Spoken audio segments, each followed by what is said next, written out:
Minute में 20 खबर में आपका स्वागत है। आपके साथ मैं हूं सुमित गुप्ता। अगले 20 मिनट में हम आपको देश दुनिया की 20 ऐसी खबरें बताने वाले हैं जो इस वक्त न केवल सुर्खियों में हैं बल्कि दिलचस्प और अहम भी हैं। तो चलिए शुरू करते हैं 20 मिनट में 20 खबरों का सिलसिला। सबसे पहले देखते हैं राजस्थान की कौन कौन सी खबर इस वक्त अहम है। सोमवार की शाम और रात को आई धूल भरी आंधी और बारिश की वजह से प्रदेश के कई इलाकों में जनजीवन अस्त व्यस्त हो गया है। तूफान का सबसे ज्यादा असर श्री गंगानगर जिले में देखने को मिला है, जहां तूफान की वजह से पदमपुर के 3RB के ईंट भट्टे पर भीषण आग लग गई। इस आग की वजह से सूखे गुने की बड़ी ढेरी जलकर खाक हो गई। श्री गंगानगर के ही चुनावगढ़ क्षेत्र के 26 जीजी ढाड़ी लिंक रोड पर एक बाइक सवार के ऊपर पेड़ गिर गया, जिससे उसकी मौके पर ही मौत हो गई। मौके पर पहुंचे लोगों का कहना है कि जोदेवाल का रहने वाला ये बाइक सवार कहीं जा रहा था कि अचानक आई आंधी की वजह से ये पेड़ उसके ऊपर आ गिरा। सोमवार की देर रात आई आंधी की वजह से श्री गंगानगर के पदमपुर में 20 बीबी के पास डीटी नहर पर एक पेड़ के गिर जाने से नहर टूट गई। नहर के टूटने से आसपास के खेत पूरी तरह से जलमग्न हो गए। इतना ही नहीं, इस क्षेत्र में मूंगफली की फसल को भी काफी नुकसान पहुँचा है। ये देख सकते हैं कि किस तरह से ये 3 मंजिला 4 मंजिला बिल्डिंग है, लेकिन किस तरह से तूफान ने इसके ऊपर अपना कहर बरपाया है। आप देखिए पूरी तरह से ये बिल्डिंग डैमेज हो चुकी है। बाहर जो इसके एक्सटीरियर में जो भी कंस्ट्रक्शन हुआ था वो सारा डैमेज हो चुका है। श्री गंगानगर के साथ साथ आंधी का कहर अलवर में भी देखने को मिला। पिछले 3 दिनों में यहां आंधी और बारिश की वजह से अकेले नीमराणा इलाके में करीब 118 बिजली के पोल और 25 ट्रांसफार्मर क्षतिग्रस्त हो गए हैं, जबकि सैकड़ों पेड़ गिर गए हैं।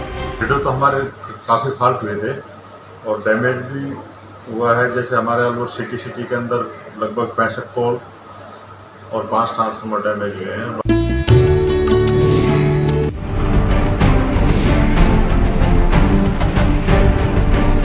ट्रकों की हालत देखकर अंदाजा हो गया होगा कि इसमें बैठे लोगों का क्या हुआ होगा। सड़क हादसे की ये तस्वीरें प्रतापगढ़ से आई हैं, जहां नेशनल हाईवे 56 पर 3 ट्रकों की टक्कर हो गई। टक्कर इतनी जबरदस्त थी कि तीनों ट्रकों के परखच्चे उड़ गए और इसमें एक ट्रक ड्राइवर की मौत हो गई। बताया जा रहा है कि पीपल खंटू थाना क्षेत्र के पुणहल्ला महादेव के नजदीक घाटी में एक ट्रक खड़ा था। तभी प्रतापगढ़ से आ रहे एक दूसरे ट्रक ने ओवरटेक के चक्कर में सामने से आ रहे एक ट्रक को टक्कर मार दी। ये टक्कर इतनी जोरदार थी कि पीछे से आ रहा एक और ट्रक इनकी चपेट में आ गया। तीनों ट्रकों पर सीमेंट के बैग लदे थे और हादसे के बाद इन तीनों ट्रकों के परखच्चे उड़ गए थे। इस हादसे में चित्तौड़गढ़ के रहने वाले एक ट्रक ड्राइवर की मौत हो गई, जबकि कई लोग घायल हुए हैं, जिन्हें इलाज के लिए बांसवाड़ा भेजा गया है। खास बात यह है कि हादसे के बाद नेशनल हाईवे 56 पर 3 किलोमीटर लंबा जाम लग गया, जिसे हटाने में पुलिस को अच्छी खासी मेहनत करनी पड़ी।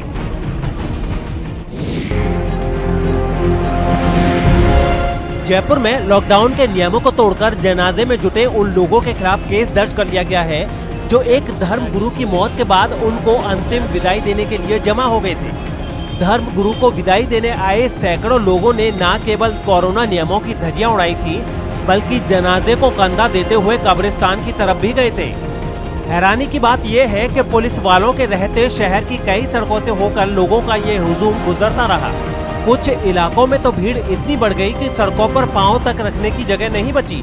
वहां लागू लॉकडाउन का उन्होंने जरा भी ख्याल नहीं रखा। गलियों और चौराहों पर तो जनाजे को कांधा देने की होड़ सी मच गई। सोशल डिस्टेंसिंग तो छोड़िए, वहां मौजूद कई लोगों ने मास्क पहनना तक जरूरी नहीं समझा और जब पुलिस वालों ने उन्हें समझाने की कोशिश की तो वो लोग उनसे भी उलझ पड़े। इसके बाद किसी तरह मामले को शांत किया गया। बताया गया है कि इस जनाजे में इलाके के 2 विधायक भी शामिल हुए। हालांकि बाद में पुलिस ने इस मामले से जुड़े कई लोगों पर मुकदमा दर्ज कर लिया। भरतपुर से डराने वाला एक वीडियो सामने आया है। वहां 7 फीट लंबे सांप को पकड़ने में वन विभाग के लोगों के पसीने छूट गए। भरतपुर के इस कोविड केयर सेंटर के दफ्तर में घुसे धामिल सांप को देखने के बाद उसकी खबर वन विभाग को दी गई, जिसके बाद वो लोग पूरी तैयारी के साथ उसे पकड़ने के लिए पहुंच गए। कुछ देर में ही एक कमरे में छिपे सांप को काबू में करने की कोशिश शुरू कर दी गई। धामिल सांप काफी बड़ा और खतरनाक था, इसलिए टीम का एक सदस्य कमरे में पहले दाखिल हुआ और फिर उसे स्टिक की मदद से पकड़ लिया। इसके बाद सांप को शांत कर बोरे में कैद करने की कवायद शुरू की गई। इसमें थोड़ा वक्त लग गया क्योंकि वो सांप पूरी तरह काबू में नहीं आ रहा था। हालांकि कुछ ही देर बाद सांप पकड़ने वाली टीम के 2 लोगों ने सावधानी बरतते हुए उसे एक बोरे में बंद कर दिया। महिला पॉलिटेक्निक कॉलेज। सांप के पकड़े जाने के बाद वहां दहशत से भरे लोगों ने भी राहत की सांस ली।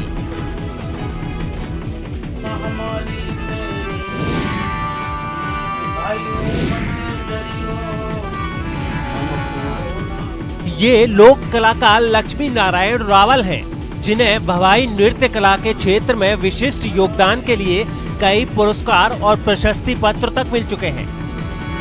आना जाना बंद कराया, सारी जनता को समझ आया है। आना जाना 1.5 साल पहले तक चित्तौड़गढ़ के देवरी ग्राम पंचायत के रहने वाले लक्ष्मी नारायण रावल के पास काम की कोई कमी नहीं थी। नेशनल और इंटरनेशनल लेवल पर उन्हें अपनी कला का जौहर दिखाने का मौका मिलता रहता था और इसी मौके की वजह से उनके परिवार की रोजी रोटी भी चलती थी। लेकिन कोरोना संक्रमण ने उनके काम पर ऐसा ग्रहण लगाया कि अब न काम मिलता है और न रोजी रोटी का कोई दूसरा जरिया उनके पास है। अवार्ड को क्या करेंगे, अवार्ड से क्या होगा। काफी सारे प्रमाण पत्र मुझे मिल चुके हैं, बाकी इससे कुछ होने वाला है नहीं। हम भूखे मरने की कंगार पे आ चुके हैं। काम नहीं मिलने की वजह से लक्ष्मी नारायण का पूरा परिवार परेशान है। उनके बेटे का कहना है कि कोरोना संक्रमण कलाकारों के लिए बड़ी मुश्किल लेकर आया है। ऐसे में सरकार ने अगर उनकी मदद नहीं की तो फिर उनका जीना मुश्किल हो जाएगा, क्योंकि लोक कला से जो सम्मान पत्र और पुरस्कार उनके पिता को मिले हैं उनसे तो परिवार नहीं चलने वाला, क्योंकि सर्टिफिकेट से पेट नहीं भरता। इस समय को देखते हुए इस समय कोई भी सहायता नहीं कर रहा है, तो ये पुरानी कला है कौन बताएगा। अब ये कला बताने वाले इससे सब परेशान हो रहे हैं कि हम इस कला बताएं। अगर कोई कला बता रहा है तो उसको भरण पोषण नहीं हो रहा है। टोंक जिला प्रशासन और महिला अधिकारिता विभाग की ओर से बेटी बचाओ बेटी पढ़ाओ को लेकर एक खास मुहिम की शुरुआत की गई है। इस मुहिम के तहत बेटियों के जन्म पर जिला कलेक्टर की ओर से परिवार को बधाई संदेश भिजवाया जाएगा। इस बधाई संदेश में जहां बेटी के बेहतर स्वास्थ्य और सुनहरे भविष्य की कामना की जाएगी, वहीं बच्ची के टीकाकरण को लेकर ध्यान दिलाया जाएगा। इतना ही नहीं, इस बधाई संदेश के साथ मुख्यमंत्री राष्ट्रीय योजना में बेटियों को मिलने वाली 50,000 रुपए की सहायता की जानकारी भी दी जाएगी। इसे लेकर कलेक्ट्रेट सभागार में एक खास कार्यक्रम का आयोजन किया गया, जिसमें बधाई संदेश और बाल विवाह मुक्त ग्राम पंचायत पुस्तिका का विमोचन किया गया। इस मौके पर जिला कलेक्टर चिन्मय गोपाल और टोंक जिला परिषद की सीईओ सौम्या झा भी मौजूद रही। जहाँ पे भी गर्ल चाइल्ड का जन्म होता है उनको इस तरह का एक कार्ड मिलता है जिनमें बधाई दी जाती है कि आपके घर में एक बेटी आई है। साथ के साथ पीछे उनका इम्यूनाइजेशन शेड्यूल और किस किस योजना के अंतर्गत उस बालिका को किस तरह के लाभ मिलेंगे इसका भी विवरण दिया गया है। तो इस तरह से जिनके भी घर में गर्ल चाइल्ड का जन्म होता है उनको सारी योजनाओं का भी पता चल जाएगा और एक तरह से जश्न के रूप में वो इसको मना पाएंगे। सेकंड जो पहल टोंक के आबकारी विभाग के दफ्तर पहुंचे इन शराब व्यापारियों ने अवैध शराब की बिक्री पर रोक लगाने की मांग की। साथ ही ये व्यापारी आबकारी विभाग के अधिकारियों पर गंभीर आरोप लगाते हुए अपनी अपनी दुकानों की चाबियां डीईओ की टेबल पर रखकर चले गए। इन शराब व्यापारियों का आरोप है कि आबकारी विभाग के अधिकारी अवैध शराब की बिक्री रोकने के बदले लाइसेंस वाली दुकानों पर कार्रवाई कर रहे हैं। दुकानें चल रही है जिनके लिए कई बार कह दिया, वहाँ पे भी अगर कार्रवाई करते हैं तो 20-25-30 लाख रुपए माल अवैध भरा हुआ है, मगर वहाँ नहीं जाएंगे, सीधा जाएंगे वैध दुकान पे। अवैध पे कोई कार्रवाई नहीं होती। बिलेकी देखे तो बिलेकी बेच रहा है और हमारी गारंटी पूर्ति नहीं हो पा रही। अभी में हमें 80 लाख रुपए का माल उठाना है, गारंटी दुकानों की कोई सेल नहीं आ रही। दुकानों पे सेल नहीं आएगी तो हम गारंटी कहाँ से पूरी करेंगे सर, और हमें नाजायज परेशान किया जा रहा है। व्यापारियों के इतने गंभीर आरोपों को लेकर आबकारी विभाग के डीईओ और निरीक्षक के सामने कोई जवाब नहीं था। वो बस कार्रवाई करेंगे की रट लगाते रहे, जबकि ये व्यापारी ये कहते रहे कि पिछले साल के लाइसेंस पर जो लोग अब तक शराब बेच रहे हैं वो उनका नाम और पता बता रहे हैं, लेकिन डीईओ खामोश रहे। 11 बजे बाद जो भी शराब बेचता सब पे कार्रवाई होती है, क्योंकि स्टेट गवर्नमेंट की यही गाइडलाइन है। 11 बजे बाद जो भी बेचता है उस पर कार्रवाई होती है। ये उनकी इच्छा है कि माल उठाएंगे कि नहीं उठाएंगे। नहीं उठाएंगे तो बकाया वसूल की जाएगी। अब यहाँ 11 बजे के बाद में जिन जिन दुकानों से सेल हुई है, जिनसे बिक्रियाँ कर रहे हैं, उनके खिलाफ अगर हम हमारा राजकार्य कर रहे हैं, केस बना रहे हैं, इनसे ये हमसे नाराज़ हो रहे हैं और कह रहे हैं कि हम दुकानें नहीं चलाएंगे, तो हम अपना राजकार्य कर रहे हैं। दरअसल लॉकडाउन के दौरान भी टोंक के कई जगहों पर 11 बजे के बाद भी शराब बिक्री हो रही है और ये वो दुकानें हैं जिनके पास लाइसेंस ही नहीं है। इसी को लेकर यहाँ बवाल मचा हुआ है। Indian farmers fertiliser cooperative limited यानी इफ्को ने नैनो यूरिया लिक्विड से पर्दा हटा दिया है। बताया जा रहा है कि ये पहली बार है जब दुनिया में नैनो यूरिया लिक्विड तैयार किया गया है। बताया ये भी जा रहा है कि नैनो यूरिया लिक्विड से फसलों की पैदावार बढ़ेगी, जिससे किसानों की आमदनी में बढ़ोतरी होगी। खास बात यह है कि एक बोरी यूरिया खाद की जगह आधे लीटर की नैनो यूरिया की बोतल ही किसानों के लिए काफी होगी। दरअसल नैनो यूरिया का मतलब है कि इससे बहुत छोटे आकार में ज्यादा क्षमता के साथ तैयार किया गया है। इसको नैनो यूरिया तरल की 500 मिलीमीटर की एक बोतल सामान्य यूरिया के कम से कम एक बैग यानी बोरी के बराबर होगी। इसके प्रयोग से किसानों की लागत कम होगी। नैनो यूरिया लिक्विड का आकार छोटा होने की वजह से इसके परिवहन और भंडारण की लागत भी काफी कम हो जाएगी। सोमवार को इफ्को की ऑनलाइन ऑफलाइन मोड में हुई 50वीं वार्षिक आम बैठक में नैनो यूरिया लिक्विड का ऐलान किया गया। नैनो यूरिया पौधों को नाइट्रोजन पोषक तत्व प्रदान करता है। यह नैनो टेक्नोलॉजी से बनाया गया उत्पाद है। इसकी खास फीचर्स ये है कि जो साधारण यूरिया हम प्रयोग में लेते हैं उसकी तुलना में इसका surface area volume size ratio के कंपैरिजन में बहुत अधिक होता है। 20 मिनट में 20 खबर में आप देख लेते हैं कुछ दूसरे राज्यों की खबरें। भारत में सबसे पहले जो कोरोना का वेरिएंट मिला था उसका नाम सोमवार को विश्व स्वास्थ्य संगठन ने डेल्टा वेरिएंट रख दिया है। भारत में 12 मई को इस वेरिएंट की पहचान B.1.617 से की गई थी। दरअसल कोरोना वेरिएंट के अस्तित्व को लेकर विवाद के बीच विश्व स्वास्थ्य संगठन ने कोरोना यानी SARS-CoV-2 के मुख्य वेरिएंट के नामों को पुकारने और याद रखने के लिहाज से आसान नामकरण किया है। कोरोना के लिए जिम्मेदार वायरस का नामकरण ग्रीक अल्फाबेट का इस्तेमाल करते हुए किया गया है। ये नाम व्यापक रायशुमारी और समीक्षा के बाद तय किए गए हैं। WHO ने इसके लिए विश्व भर के एक्सपर्ट ग्रुप को ऐसा करने के लिए कहा था। इसमें वो लोग भी मौजूद थे जो नेमिंग सिस्टम के एक्सपर्ट हैं। साथ ही नोमेनकल्चर, वायरस टॉक्सोनोमिक एक्सपर्ट्स, रिसर्च और राष्ट्रीय प्राधिकरण भी इसमें शामिल हैं। WHO उन वेरिएंट्स के लिए लेबल असाइन करेगा जिन्हें वेरिएंट ऑफ इंसिडेंट या वेरिएंट ऑफ कंसर्न के रूप में नामित किया गया है। भारत में अक्टूबर 2020 में मिले कोरोना वेरिएंट B.1.617.2 G/452R.V3 का नाम डेल्टा वेरिएंट रखा गया है, जबकि भारत में ही मिले वायरस के दूसरे स्ट्रेन B.1.617.1 का नाम कप्पा रखा गया है।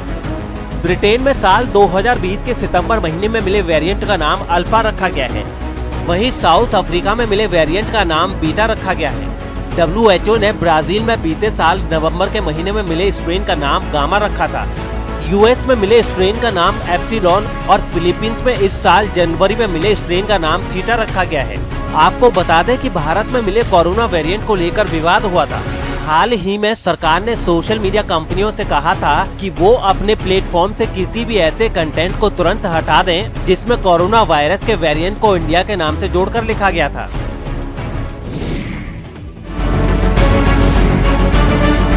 हरियाणा के करनाल में ऑक्सीजन और बेड के मुद्दे पर कांग्रेस कार्यकर्ताओं ने बर्तन बजाकर राज्य सरकार के खिलाफ प्रदर्शन किया।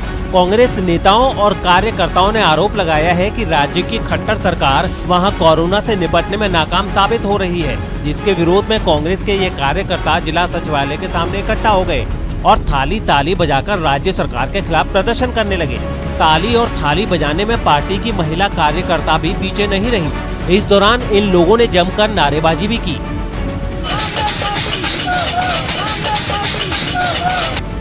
सड़क पर उतरे कांग्रेस कार्यकर्ताओं ने आरोप लगाया कि राज्य सरकार की लापरवाही की वजह से वहां के हालात बद से बदतर हो गए। हमारे हजारों लोग तड़प तड़प कर मर गए तो सीएम कहीं नजर नहीं आए। इस दौरान कांग्रेस की ओर से राज्यपाल के नाम एसडीएम को एक ज्ञापन भी सौंपा गया।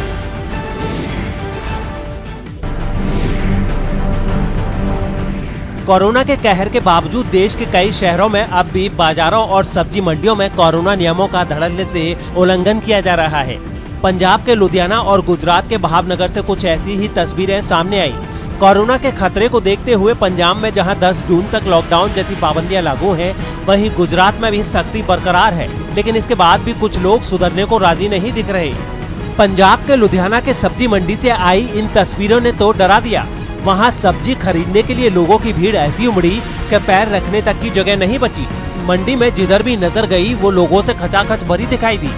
तय दूरी तो छोड़िए, वहां मौजूद ज्यादातर लोगों ने मास्क पहनना तक जरूरी नहीं समझा। चाहे वो ग्राहक हो या व्यापारी, सभी कोरोना नियमों का मजाक उड़ाते दिखे। हाँ तो भाई बेचना पड़ता ही हमको भी, रोटी तो खानी है हमने। इस मंडी में मौजूद लोग सब्जी खरीदने के लिए इतने बेसब्र दिखे कि उन्होंने अपनी जान तक की परवाह नहीं की। वो एक दूसरे को धक्का मारते हुए मंडी में बेपरवाह घूमते नजर आए।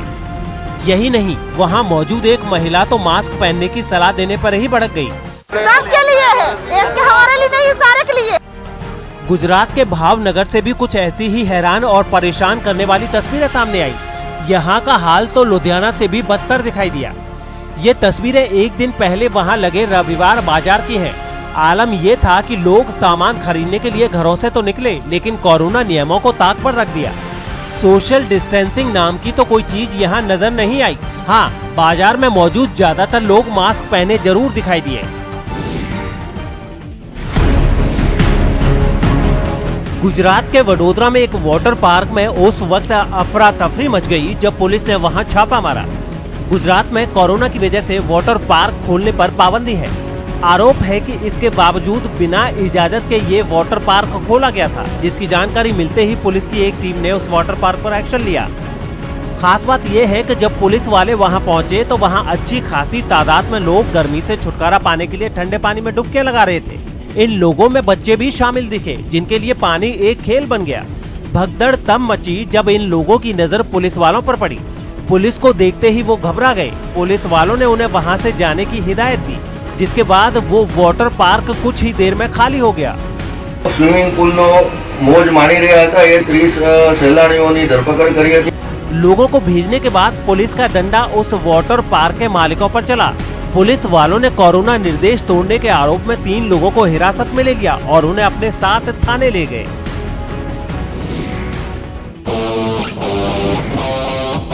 छत्तीसगढ़ के बालोद से हैरान कर देने वाली कुछ तस्वीरें सामने आई हैं। वहां कोविड सेंटर में मरीजों का मनोबल बढ़ाने के लिए डॉक्टरों और नर्सों ने डांस किया। बताया गया है कि इस तरह की पहल का मरीजों पर अच्छा असर देखने को मिल रहा है और यही वजह है कि अस्पतालों में रिकवरी रेट में भी काफी सुधार हुआ है, जिसे देखते हुए बालोद के इस कोविड सेंटर में भी डॉक्टरों और नर्सों ने यही तरीका अपनाया। उन्होंने कोरोना के मरीजों के सामने जमकर डांस किया ताकि इस महामारी से उनकी घबराहट दूर हो सके और वो खुद को अकेला ना समझे। हमारा ये वक्त हमारा, जो एक बार गया तो आए ना दोबारा। इस डांस कार्यक्रम की वजह से थोड़ी ही देर में इस वार्ड का माहौल बदल गया। ऑक्सीजन सिलेंडरों से घिरे मरीजों में हिम्मत आ गई और वो बेड पर लेटे लेटे ही डॉक्टरों और नर्सों का साथ देने लगे। इसके बाद स्वास्थ्य कर्मी एक एक कर मरीजों के पास गए और उनका हाथ पकड़कर उन्हें अपने साथ खूब जुमाया। इससे पहले एक दूसरे वार्ड में अस्पताल के कुछ कर्मचारी प्रार्थना करते हुए भी नजर आए। जियो तो इस पल ऐसे जियो जैसे कि आखिरी हो। डॉक्टरों और नर्सों का डांस करने वाला ये वीडियो सोशल मीडिया पर भी जमकर वायरल हो रहा है।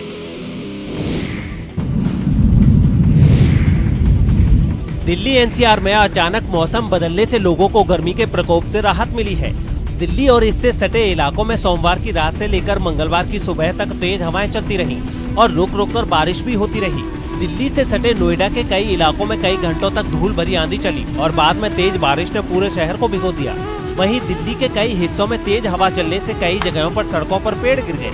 सेंट्रल दिल्ली के दीनदयाल उपाध्याय मार्ग, नई दिल्ली के मंडी हाउस और अकबर रोड के अलावा उत्तरी और पूर्वी दिल्ली के इलाकों में पेड़ गिरने की खबरें सामने आई हैं। हालांकि कई घंटों तक हुई बारिश की वजह से दिल्ली एनसीआर का मौसम सुहावना हो गया है।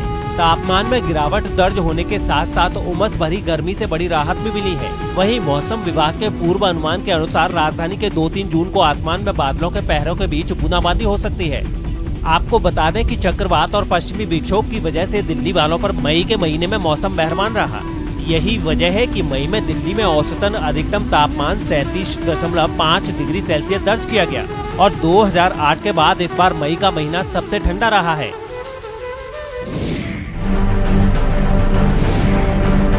जम्मू कश्मीर के उधमपुर में जंगल में लगी आग के रिहायशी इलाकों तक पहुंचने का खतरा पैदा हो गया था, जिसके बाद वायु सेना को मोर्चा संभालना पड़ा।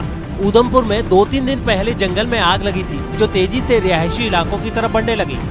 आग को बढ़ता देख जम्मू कश्मीर पुलिस और वायु सेना को भी मोर्चे पर उतारा गया। सामने आई तस्वीरों में वायु सेना का एक हेलीकॉप्टर आग पर पानी की बौछार करता नजर आया। वहीं जमीन पर मौजूद जवान भी आग बुझाने की कोशिश में जुटे नजर आए। आग को आगे बढ़ने से रोका जा सके, इसके लिए जमीन पर मौजूद सूखी घास और पत्तियों को हटाने का काम शुरू किया गया। आपको बता दें कि उधमपुर के घोरदी ब्लॉक के वन क्षेत्र में लगी इस आग की वजह से सैकड़ों पेड़ जलकर खाक हो गए। इस आग को बुझाने के लिए वन रक्षा बल, दमकल विभाग, आपात सेवाओं के कर्मी, पुलिस और नजदीक के गाँव के आम लोग भी कोशिश कर रहे थे। खास बात यह है कि इस जंगल में जंगली जानवरों और पक्षियों की कई प्रजातियां पाई जाती हैं, जिनकी जिंदगी इस आग की वजह से मुश्किल में पड़ गई थी। उत्तर प्रदेश के प्रतापगढ़ से हैरान करने वाला एक वीडियो सामने आया है। इस वीडियो में एक दुल्हन अपनी शादी की खुशी में खुलेआम फायरिंग करती नजर आ रही है। वीडियो में जो कुछ नजर आ रहा है उसके मुताबिक दुल्हन जयमाल से पहले हवा में गोली चलाती दिखी। इससे पहले वो अपने करीबियों के साथ मंच के पास पहुंची, जिसके बाद दूल्हे ने उसके बाएं हाथ को थाम लिया। इस बीच दुल्हन ने अपने दाएं हाथ से पिस्तौल लहराते हुए हवा में फायरिंग कर दी। इसके बाद दुल्हन दूल्हे के साथ मंच पर चढ़ गई और शादी की बाकी रस्मों को उसने अदा किया। खास बात यह है कि वीडियो वायरल होने के बाद भी पुलिस अब तक फायरिंग बाज दुल्हन की शिनाख्त नहीं कर पाई है। हालांकि इस वीडियो में नजर आ रहे लोगों की पुलिस शिनाख्त और तलाश करने की भरपूर कोशिश की जा रही है। उत्तर प्रदेश में अवैध शराब कारोबार के खिलाफ पुलिस और आबकारी विभाग ने कई जिलों में ताबड़तोड़ छापेमारी की।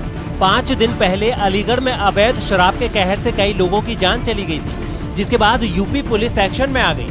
प्रदेश में अवैध शराब कारोबारियों के ठिकानों को ध्वस्त करना शुरू कर दिया। ऐसी ही कुछ तस्वीरें कासगंज से सामने आई। उनमें एक तस्वीर में कुछ पुलिस वाले एक मकान में छिपाकर रखी गई अवैध शराब को नष्ट करते दिखे। छापेमारी का ये सिलसिला जिले के दूसरे इलाकों में भी दिखाई पड़ा। पुलिस की टीम ने अवैध शराब के धंधे को बेनकाब करने के लिए जंगलों की तरफ रुख किया। वहाँ भी उन्हें कामयाबी मिली और प्लास्टिक के ड्रमों में रखी शराब को बहा दिया गया। 14 अपराधियों को पकड़ा गया और 543 लीटर शराब जब्त की गई। एटा जिले में भी पुलिस ने इस अभियान को जारी रखा। पक्की जानकारी पर पुलिस की 2 टीमों ने वहां के 2 मकानों पर धावा बोल दिया। तलाशी के दौरान उनमें एक मकान से अवैध शराब से भरे कई ड्रम मिले, जिन्हें नाले में बहा दिया गया, जबकि एक दूसरे मकान में अवैध शराब की कई बोतलें बरामद की गयी। एटा के अलग अलग इलाकों में हुई इस कार्रवाई में पुलिस ने 20 आरोपियों को गिरफ्तार भी किया है। अंतर्राष्ट्रीय जगत की कुछ अहम खबरें।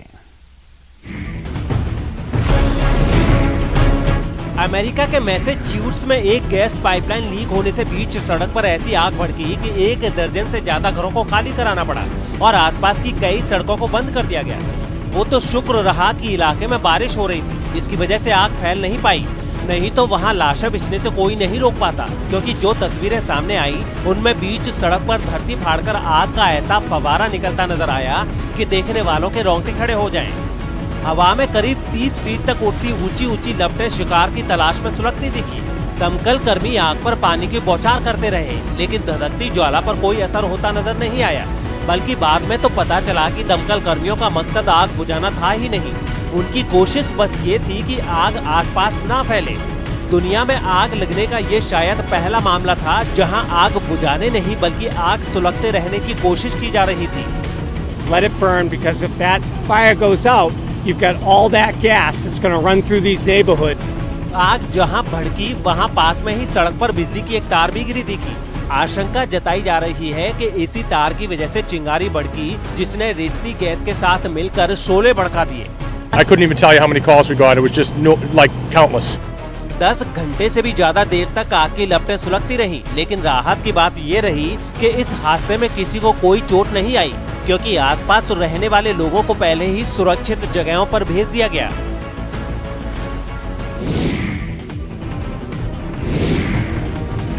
दक्षिण अमेरिकी देश कोलंबिया में कई दिनों से जारी आंदोलन के बीच सरकार के विरोधी और समर्थक आमने सामने आ गए। राजधानी बोगोता में दोनों पक्ष नाकेबंदी के मुद्दे पर एक दूसरे के खिलाफ सड़कों पर उतरे और एक दूसरे पर आग बबूला होते नजर आए। इस दौरान सरकार का विरोध करने वाले ज्यादातर लोग काले कपड़े पहने थे, तो वहीं समर्थन में पहुंचे लोग सफेद कपड़ों में थे। कोलंबिया के झंडे थामे दोनों पक्षों में काफी देर तक जुबानी जंग जारी रही और दोनों तरफ के लोग एक दूसरे पर बुरी तरह बरसते नजर आए। पोस्टर और बैनर पकड़े पुलिस और प्रशासन के हिमायती जोर शोर से नारेबाजी करते दिखे और इन लोगों ने वहां छिड़े आंदोलन की वजह से आम लोगों को हो रही परेशानी का हवाला दिया। Hoy estamos acá porque estamos en contra de la violencia. सरकार विरोधी आंदोलन से परेशान कोलंबिया के राष्ट्रपति ने भी काली शहर का दौरा किया और आंदोलन का केंद्र बने इस शहर में सुरक्षा बढ़ाने के ऐलान के साथ हालात जल्द सामान्य होने का वादा किया। चलिए फिलहाल इतना ही, दीजिए इजाजत, नमस्कार।